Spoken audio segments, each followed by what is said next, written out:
Well, Neil, we just got some new information from Captain Ritchie with the Greensboro Police Department. He just released the names of the two victims. The fire started last night around 10:30 at the Gideon United Methodist Church. Now, fortunately, no one was inside. They're going to wait this thing out with the Greensboro Police Department. Now, people still can't get back in their homes, and certain streets are still blocked off at this hour. Just take a look around me at just the damage this fire caused. You can see where the office used to be right there, and there's still a lot of charred remains. Bottom line is, when will Amanda get her van fixed? Well, see, that's something I can't answer, my friend. The solution: great exercise. Mixed martial arts. You'll feel it in a second. Oh, I know it. Well, we're just one full day away from Christmas, and a lot of folks in the Triad still have some shopping to do, me included. We're here at the Hess and Wilco off of Guilford College Road, where as of last night around 7 o'clock, gas was going for $3.19 a gallon. Now it's going for $3.28, and that is still too much for some.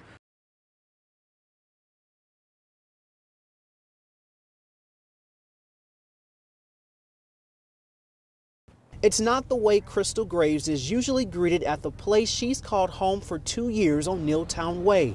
Police cars up and down her street and her neighbor's home roped off by crime scene tape. Pretty horrified. It's pretty scary. Greensboro police say 2 people were found dead inside 10 Nealtown Way this morning. The call came in around 10:30. And to come home and see this right here is just unreal. Police have not said how they died or who made the 911 call. They seem like a pretty decent family. Like, I never saw any violence or anything that would make me think something like this would take place. Family members of the victims showed up within hours of hearing the news. None of them wanted to speak on camera. However, Walter Winnix, who lives on Nealtown Way for over 20 years, just wants to know what happened in this small community. Tell us what's going on out here, because we don't know. I don't even know what's going on. Again, police are expected to be out here at the scene for a couple hours gathering evidence. They just got a search warrant to go inside the home this afternoon. And again, I want to tell you the 2 names of those victims. They are 59-year-old Roberto Guillen and 28-year-old Carla Ramirez. We're live here in Greensboro. Brandon Jones, Fox 8 News. Pop, pop, pop, pop. Woke me up. That's not usually the way Erin Nelson wakes up at her home near Westdale Place in Greensboro. But this morning, she did. The shots were coming from her neighbor's house. This just seems so out of the ordinary. Police say Nelson's neighbor shot at an officer who responded to a disturbance at the home.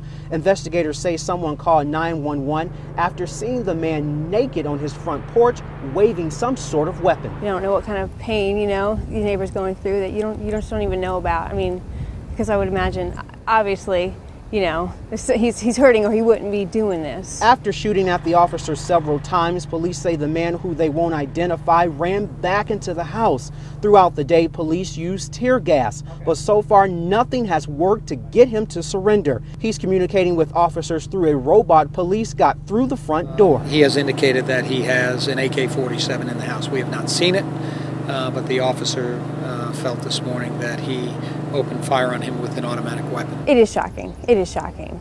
It's unfortunate, and it did shock me. Guilford County Schools rerouted school buses with kids this morning and this afternoon, and people in nearby homes were evacuated. Police say they hope to get them back into their homes safely at some point tonight. Yeah, it's an inconvenience, but it's probably amazing more of this kind of stuff doesn't happen. The world's kind of out of balance, if you ask me. Now, police have spoken with the man's family, but they would not say if they're helping out, and Chief Ken Miller told us that so far no one was injured in this case. We're live in Greensboro tonight. Brandon Jones, Fox 8 News. Our Brandon Jones is live tonight at UPullet. And Brandon, the business was open today, right? Yeah, that's right, Melissa. Bob Young and a team of his employees and friends were out here for hours cleaning all of this up. Now, just take a look around me at just the damage this fire caused. You can see where the office used to be right there, and there's still a lot of charred remains. Even this pile of scrap metal behind me, which Bob Young says should be cleared by Monday. Now, the power's back on in certain areas of the salvage yard, and there's even phone service to the temporary office. But despite everything Bob Young has been through in the last 24 hours, he's keeping his head up and plans to rebuild in no time. For Bob Young, this is a sound of recovery. We hit the ground running, brother. Young and a number of people close to him are cleaning up what a huge fire destroyed Friday afternoon. We're starting to dig out. We're salvaging what used to be good transmissions, which were damaged by the fire, and we're getting them ready to send out Monday morning. Young owns the 109 U Pullet Salvage Yard on Thomasville Road in Winston-Salem. An employee was cutting an exhaust pipe off an engine when a spark ignited gasoline still inside the engine. A number of engines, transmission, the building, and garage gone. We're just not going to stop. You know, this is a little pile of ashes. We'll sweep this up and we'll start again. And it's that attitude that keeps Young and his friends going. I ain't a quitter. I see this place going up quickly. Mr. Young won't play around. He'll have this place back up and going in no time. But in the meantime, Young hasn't closed his business. I wanted the customers to know that the scales were open. I mentioned that yesterday. Duke Power got here and got the power turned on to the scale building this morning. And is counting his blessings. We were blessed. You know, you just take it as it comes. It kind of breaks your heart that somebody would actually do that. Amanda Lawson has lost trust. I felt like I had got scammed. This mom of three from Walkertown says Fat City Salvage and Recycling Company took her money and ran. So now I'm out of 2 vehicles. To understand why Amanda is so mad, you have to go back to January of this year. She needed a transmission for her Dodge Caravan, so she called around, and she says the vice president of Fat City, Michael Stiers, made an agreement with her that she could trade in her Ford pickup truck that had a new motor to get her van fixed. She even paid $900 for the used transmission, but the work hasn't been done. She went up there on Friday. Fat City was closed. Even though it's broke down, that's my vehicle. You know, it's not for somebody else to just take. Amanda says she kept getting excuse after excuse from Fat City. So we stopped by and the place is deserted. We found the closed sign in the yard, and this is what you hear when you listen to the number listed for the company. At no additional charge, AT&T can help you find a similar business in the same area, since the number you have called is not in service. Since then, we've seen websites that have disappeared. David Dalrymple with the Better Business Bureau says he's not surprised by what happened to Amanda. Dalrymple says Fat City has had a number of complaints this year, and they have no record on when the company closed. I like to talk about a proven track record, good or bad, so find out what that track record is. Right now, it's not looking good for the company. We reached out to the company's VP, Mike Stiers. He refused an on-camera interview, but did speak to us by phone. He told us they shut down 4 months ago because of money issues. Mike Stiers says every customer knew that, and they knew where their vehicles went. He says he told Amanda her van was at Piedmont Towing in Advance, something she denies. So bottom line is, when will Amanda get her van fixed? Well, see, that's something I can't answer, my friend. Amanda called Piedmont Towing, and her van was there without a transmission. Plus, she has to pay even more money because Fat City didn't pay any of the towing fees. She plans to take them to court. I don't plan to just let it rest. I want justice. In Walkertown, Brandon Jones, Fox 8 News. Gloves, my friend. When I walked into Fitness One in Kernersville, There we go. I didn't know what to expect. It's tight. How do you feel? It's okay. My opponent, This is going to be different. extra weight. You look like a natural to me. The solution, Great exercise. mixed martial arts. You'll feel it in a second. Oh, I know I will. Fitness One trainer Josh Tufty says All right, MMA buddy. So you left-handed or right-handed? is a great ab The workout. first punch is a jab. Good. Try it again. Good. It increases strength in your lower back, biceps, There you go. and triceps. I'm going to do 2 checks afterwards, just kind of to the side of the head. And all you're going to do. So you're going to hit me doing that? Yes, sir. Gotcha. Partner. There you go. What's that?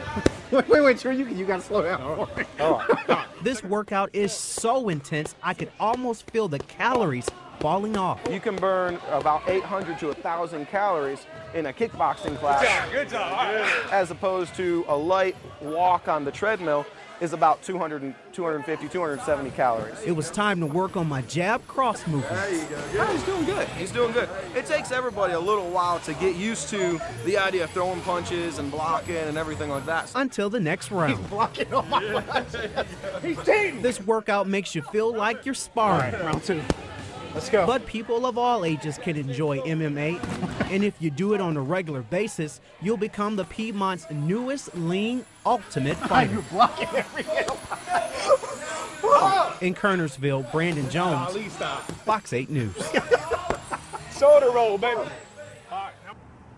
At $3.15? How much? I wouldn't even think about a car. It's too much. It's scary. To pay for gas. Because I have to go to the mall and I have to get my hair done. I'm just going to have to sacrifice and pay for the gas. Gas prices around the Piedmont keep going up. It's ridiculous. Rising close to 13 cents in the past week. Well, I just try not to get too upset about that. I know they're going to go up and back down, and they just keep doing that. Just got to grin and bear it. Frustration is the new norm. $20 and you wasting your time. It's too expensive now because I have a Ford Windstar and I'm putting like $65 in it to fill it up. Concern over why it's happening. I've read in the paper about Libya now. And is it Egypt? You know, kind of expected it. I'll walk. And how to cope with it. I could be carrying 50 pounds with me, but I'll walk. Fortunately, I got good legs. But we've seen this before. I can remember when Katrina happened, and it was just, you know, it was literally costing me $80, and that's what I'm afraid is going to happen again. So how much is too much? These gas prices are going to hit $5 a gallon. People say, you know, when cigarettes get to be $1 a pack, I'm going to quit smoking. But you can't, you don't, and you can't, you know, you can't quit driving. We'll have to see. Any way you look at it, it alters our way of life every time.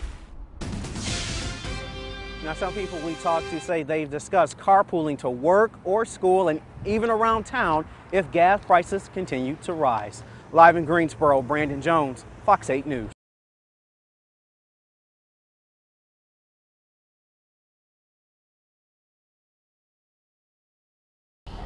Well, a Greensboro mom facing deportation will now get to stay, and it's because of a new immigration policy. The new policy was announced Friday. Now, under it, anyone here illegally who gets a traffic ticket or commits a petty crime won't be given what's called a detainer. Now, that detainer is what gets people deported. The goal is for ICE agents and Homeland Security to focus more on illegal immigrants who commit major crimes. Jasmine Spencer sat down with that Greensboro mom and has this story. There's been more than 25,000 security breaches since November of 2001. That's an average of about 7 per day. Craig Boswell explains why the TSA says those numbers are misleading. Investigators in Johnston County arrested a man and 2 women they say were involved in a scheme where the man paid to have sex with a teenager.